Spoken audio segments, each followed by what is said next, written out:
What am I trying to say?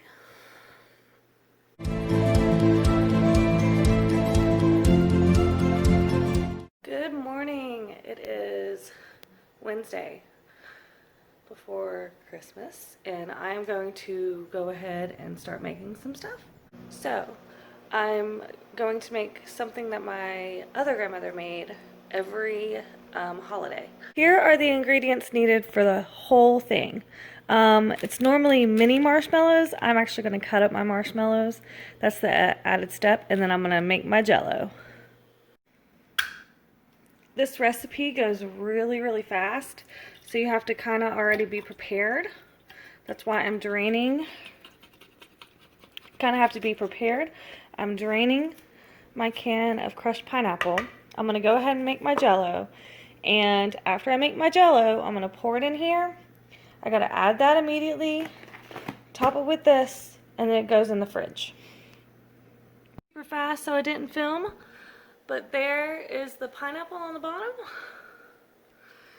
and the marshmallows on top.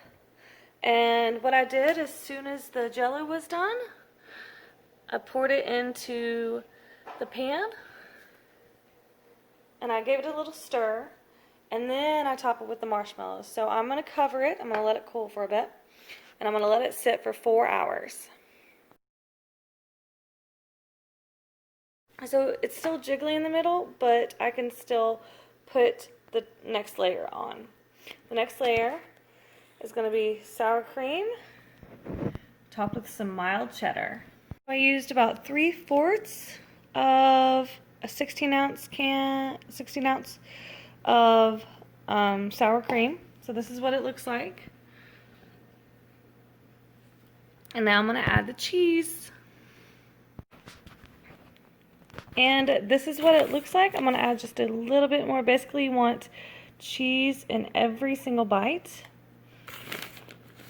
I'm just using a mild cheddar, and it is just a couple handfuls of cheese.